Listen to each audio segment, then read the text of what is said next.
আসসালামু আলাইকুম প্রিয় ভাই ও বোনেরা। আজকের ভিডিওতে আমরা জানব ইসলামে শরীরের লোম কাটার নিয়ম কি, কোন লোম রাখা যাবে, কোনটা কাটা সুন্নাত, কতদিন পর কাটতে হয়, আর কিভাবে কাটলে সুন্নাত অনুযায়ী হবে। ভিডিওটি সম্পূর্ণ দেখুন, কারণ অনেকেই না জেনে ভুল করে থাকেন। ইসলামে পরিচ্ছন্নতার গুরুত্ব। ইসলাম হল পবিত্রতার ধর্ম। রসূলুল্লাহ সাল্লাল্লাহু আলাইহি ওয়াসাল্লাম পরিচ্ছন্নতাকে ঈমানের অংশ বলেছেন। শরীর পরিষ্কার রাখা, নখ কাটা, অপ্রয়োজনীয় লোম পরিষ্কার করা সবই সুন্নাত।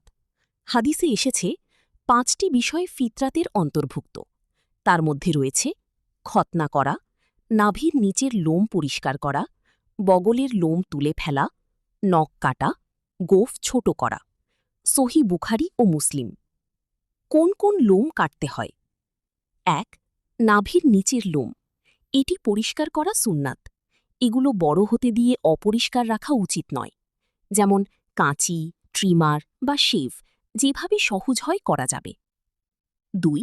বগলের লোম। বগলের লোম পরিষ্কার করাও সুন্নাত।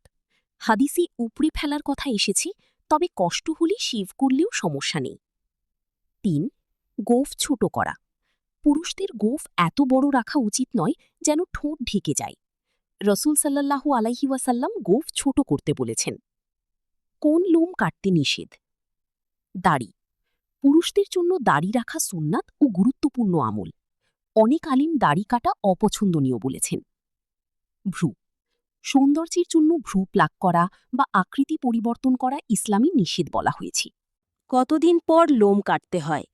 হাদিসে এসেছে ৪০ দিনের বেশি যেন নখ, বগলের লোম, নাভির নিচের লোম, গোঁফ ফেলে না রাখা হয়। সহিহ মুসলিম। অর্থাৎ ৪০ দিনের আগেই পরিষ্কার করা উত্তম। অনেকে প্রতি সপ্তাহে বা ১৫ দিনে একবার পরিষ্কার করেন। কিভাবে কাটলে সুন্নাত অনুযায়ী হবে? ব্যাখ্যা করছি। পরিষ্কার পরিচ্ছন্ন অবস্থায়, ব্যক্তিগত গোপনীয়তা বজায় রেখে, অপবিত্র জায়গায় না ফেলে, কাটার পর ভালোভাবে পরিষ্কার হয়ে এগুলো করা উত্তম। কিছু গুরুত্বপূর্ণ ভুল। অনেকেই অলসতার কারণে মাসের পর মাস লোম কাটেন না। কেউ কেউ এটাকে গুরুত্বহীন মনে করেন। আবার কেউ ফ্যাশনের জন্য সুন্নাতের বিপরীত কাজ করেন। মনে রাখবেন, ছোট ছোট সুন্নাতও আল্লাহর কাছে অনেক প্রিয়। প্রিয় দর্শক, ইসলাম শুধু ইবাদতের ধর্ম নয়, পরিচ্ছন্নতারও ধর্ম। নিজেকে পরিষ্কার রাখা একজন মুসলিমের পরিচয়। আজ থেকেই চেষ্টা করি সুন্নাত অনুযায়ী জীবন গড়তে। ভিডিওটি ভালো লাগলে লাইক, কমেন্ট ও শেয়ার করতে ভুলবেন না। আর ইসলামিক ভিডিও পেতে আমাদের পেজটি ফলো করুন।